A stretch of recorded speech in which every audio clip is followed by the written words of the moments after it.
Controversy बनाता कौन है या होती क्यों, मुझे वो आज तक समझ में नहीं आया, क्योंकि सब अपनी जगह सही होते हैं। जब कभी एक परिवार होता है और परिवार जब बड़ा होता है तो कॉन्फ्लिक्ट हर जगह पॉसिबल होते हैं। वो ऐसा नहीं है कि सिर्फ राजन सर के साथ हुआ है, और भी जगह होते होंगे आई एम श्योर, बट सिर्फ सर की बात क्यों की जा रही है अभी, शायद या तो रिसेंट कोई कंट्रोवर्सी होगी जिसका मुझे पता नहीं है। जिस तरीके से आपको देखने के लिए लोग बेताब रहते हैं, आपके फैंस जिस तरह से आपको देखना चाहते हैं, वैसे ही सरप्राइजेस आप उनके लिए हमेशा लेकर आते हैं। अभी अनुपमा में आप जिस तरह से छाए हुए हैं, जिस तरह से प्यार आपको मिल रहा है, तो वहीं से स्टार्ट करते हैं। कैसा चल रहा है सब आपका? यार मज़ा आ रहा है मुझे, अब 1 महीना हो चुका है कंप्लीट, और मज़ा आ रहा है। और मेरी मेरे जितने भी फैंस हैं उनको भी बड़ा सही लग रहा है उस नेगेटिव कैरेक्टर में मुझे देख के। पहले मैं कहीं ना कहीं डरा हुआ था कि जब भी आप लाइफ में कुछ नया करते हो ना, कुछ एक्सपेरिमेंट करते हो, तो हमेशा दो चीज़ होती है, या तो वो पसंद की जाती है या तो नापसंद की जाती है। तो मेरे अंदर भी वो डर था कि मैं आऊँगा, नेगेटिव कैरेक्टर प्ले करूँगा, तो ऑडियंस का, मेरे जो फैंस हैं जो मुझे प्यार करते हैं, उनका रिएक्शन कैसा होगा। बट आई एम हैप्पी कि उनको मज़ा आ रहा है मुझे आर्यन प्ले करके देखने में, तो वो खुश हैं तो मैं भी खुश हूँ।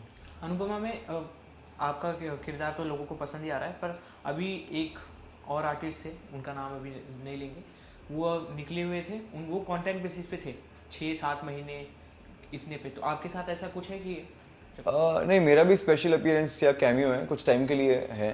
वो कितने टाइम के लिए ये ना तो मुझे बताया और ना मैंने पूछा और ना मुझे फ़िलहाल जानना है। बट हाँ, मेरा भी स्पेशल अपीयरेंस बोल लो आप या कैमियो बोल लो, तो मेरा भी कैरेक्टर वैसे ही है। काफ़ी आर्टिस्ट इसमें एक साथ, मतलब बहुत सारे एक्टर्स, इनके अलग अलग परिवार है जो डिवाइडेड है, तो उन सब के साथ कितना टाइम ऑन सेट पे व्यतीत हो पाता है? यार सब अपने अपने सीन में लगे होते हैं, क्योंकि हमारे यहाँ आप तो आए हो सेट पे, बहुत ही मशीन की तरह हर इंसान काम करता है, क्योंकि काम ज़्यादा होता है और टाइम कम। तो जितना थोड़ा बहुत टाइम मिलता है हम एक दूसरे के साथ बैठ के टाइम पास कर लेते हैं, या इन बिटवीन शॉट हमें जब तक टाइम मिलता है, लाइटिंग चेंज होती है तो हम बात कर लेते हैं। अदरवाइज हर इंसान वहाँ पे सिर्फ और सिर्फ काम कर रहा होता है।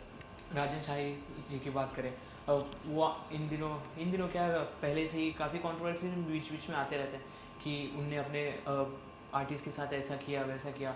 और तो आपके साथ उनकी बॉन्डिंग कैसी है, और वो आपके साथ यार कैसे रहते सेट पे? आई थिंक पहली बात तो मैंने कभी एक दो कंट्रोवर्सी सुनी है, बट ये कंट्रोवर्सी बनाता कौन है या होती क्यों, मुझे वो आज तक समझ में नहीं आया, क्योंकि सब अपनी जगह सही होते हैं। जब कभी एक परिवार होता है और परिवार जब बड़ा होता है तो कॉन्फ्लिक्ट हर जगह पॉसिबल होते हैं। वो ऐसा नहीं है कि सिर्फ राजन सर के साथ हुआ है, और भी जगह होते होंगे आई एम श्योर, बट सिर्फ सर की बात क्यों की जा रही है अभी, शायद या तो रिसेंट कोई कंट्रोवर्सी होगी जिसका मुझे पता नहीं है। बट अगेन मैं जैसा बोला कि जहाँ एक परिवार होता है ना, जहाँ एक बड़ा परिवार होता है, वहाँ पे कॉन्फ्लिक्ट होना बहुत आम बात होती है। वो हमारे यहाँ हाईलाइट हो जाती है क्योंकि हमारी इंडस्ट्री के बारे में ऑडियंस जानना चाहती है, इसीलिए शायद हाईलाइट होता है। अदरवाइज हर जगह कॉन्फ्लिक्ट होते हैं, it's nothing new for me. और उनसे जो भी हाल ही में बात कर रहा था, तो उन्होंने ऐसा कहा कि अभी कुछ एक्टर्स ने शो छोड़ दिया, न्यू कमर्स इंक्लूड हुए इसमें।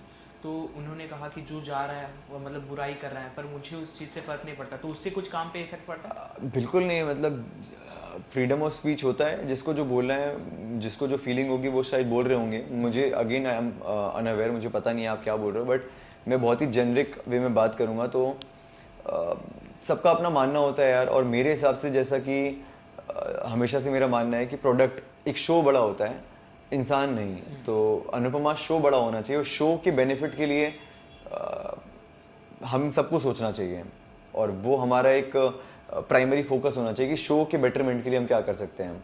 बाकी क्यों गए, क्यों बोल रहे हैं, वो उनका लुकआउट है, मुझे उससे कोई लेना देना नहीं है। बट ऐसा नहीं बोलना चाहिए। आप किसी शो का हिस्सा रहे हो तो अच्छा ही बोलो यार, शो अच्छा है, सब अच्छे हैं तो अच्छा ही बोलो, और नेगेटिविटी नहीं फैलानी चाहिए, नेगेटिव बातें नहीं करनी चाहिए। बट मुझे पता नहीं उनके साइड की कहानी क्या है या वो किस वजह से बोल रहे हैं, तो इसीलिए मैं इसमें ज़्यादा पढ़ना नहीं चाहूँगा। बट हाँ, बिल्कुल। अब रूपाली जी की बात करते हैं। रूपाली जी के साथ आपका बॉन्ड कैसा है, और वो अनुपमा के लिए कितनी इम्पोर्टेंट? यार ये सवाल तो वैलिड ही नहीं है आपका। अनुपमा मतलब शो ही रूपाली उनके नाम। नाम पर है। हाँ, ऑफ कोर्स, मतलब she is the main pillar. उनके उनके बिना तो शो अधूरा क्या, मतलब।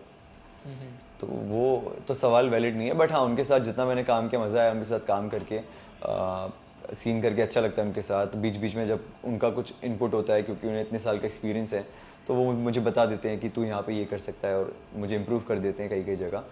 मेरे उतने ज़्यादा सीन हुए नहीं उनके साथ क्योंकि मैं एक अलग फैमिली में हूँ, but again on screen of screen she is nice, उनके साथ काम करके मज़ा आता है। आपने जितने भी किरदार निभाए उनमें से अगर आपको एक किरदार अपना चूज करना हो कि वो समीर आप जहाँ जा रहे हो मैं समझ रहा हूँ। समीर आई थिंक मेरे दिल के हमेशा करीब रहेगा क्योंकि उस किरदार ने मुझे पहचान दी है इंडस्ट्री में, उसके वजह से मुझे लोग जानते हैं। उसके पहले भी मैंने काम किया था, उसके बाद भी मैंने काम किया है, बट अगेन समीर एक ऐसा कैरेक्टर था जो मेरे दिल के हमेशा हमेशा करीब रहेगा। बिल्कुल। और अगर आपको एक चीज़ बतानी हो ऑडियंस को कि वो बने रहे, खुश रहे, ये लाइफ मतलब जो भागा दौड़ी की ज़िंदगी है यार मैं हमेशा बोलता हूँ लाइफ में एक ही चीज़ इंपॉर्टेंट है, वो है आपकी खुशी।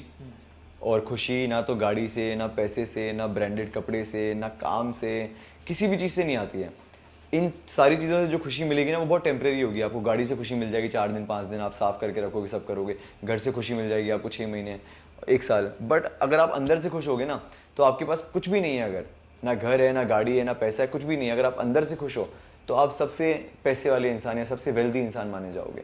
तो OTT और ये तीनों का डिफरेंस आप कैसे देखते हो? क्योंकि जो डेली शो होता है उसमें रोज के रोज स्क्रिप्ट मिलते हैं, फिल्म में एक पूरे यार script तीनों अलग मीडियम है, तीनों का जो वर्किंग स्टाइल है अलग है, तीनों की जो कहानियाँ हैं वो अलग हैं, कहानी दिखाने का जो तरीका है वो अलग है। तो कंपैरिजन तो बिल्कुल भी नहीं है। फिल्म बनती है मतलब 6 महीने से 1 साल में एक फिल्म बनती है प्रॉपर पूरी start to end. TV show तो आपको मालूम ही है यार, हमें डेली जाना होता है, डेली एक एपिसोड शूट करना होता है।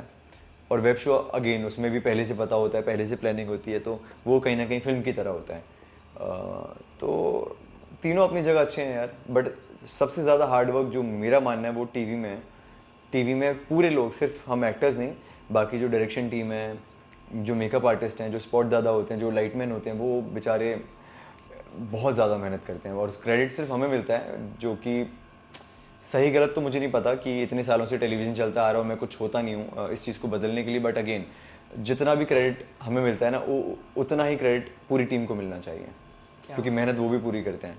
बिल्कुल। बैक टू अनुपमा, क्या आगे सस्पेंस आपकी तरफ से है? आगे आई थिंक अब तो खुलासा हो चुका है। अब मैं कोशिश कर रहा हूँ कि इस परिवार को और अपनी माँ को स्पेशली क्या करूँ कि वो खुश ना रहे।